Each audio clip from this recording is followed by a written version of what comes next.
90 रामचरितमानस।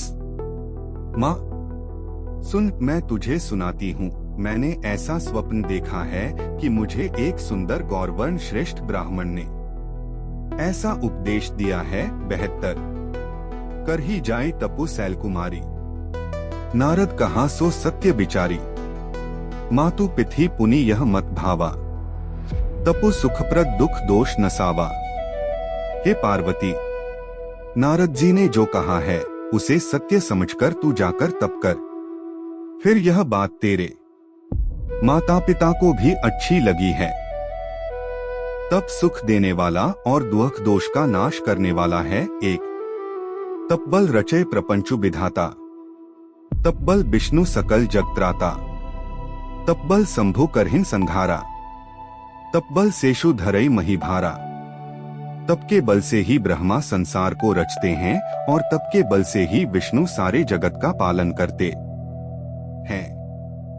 तप के बल से ही शंभु रुद्र रूप से जगत का संहार करते हैं और तप के बल से ही शेष जी पृथ्वी का भार धारण करते हैं। दो तप आधार सब सृष्टि भवानी, कर ही जाए तपो अस जिय जानी। सुनत बचन बिस्मित महतारी, सपन सुनायो गिरिहि हंकारी। हे भवानी, सारी सृष्टि तप के ही आधार पर है।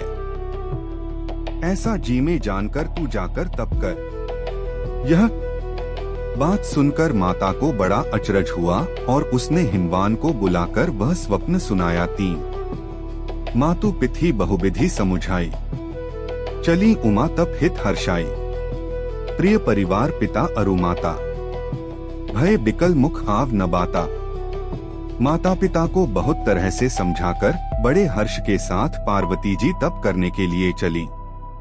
प्यारे कुटुंबी पिता और माता सब व्याकुल हो गए। किसी के मुंह से बात नहीं निकलती। 4 2 बेदसिरा मुनि आई तब सभी कहा समुझाए। पार्वती महिमा सुनत रहे प्रबोधि पाए। 73 तब वेदशिरा मुनि ने आकर सबको समझाकर कहा। पार्वती जी की महिमा सुनकर सबको समाधान हो गया। 73 उर्धरी उमा प्राणपति चरना, जाई बिपिन लागी तपु करना। अति सुकुमार न तनु तप जोगु, पति पद सुमिरि तजेउ सबु भोगु। प्राणपति शिवजी के चरणों को हृदय में धारण करके पार्वती जी वन में जाकर तप करने लगी।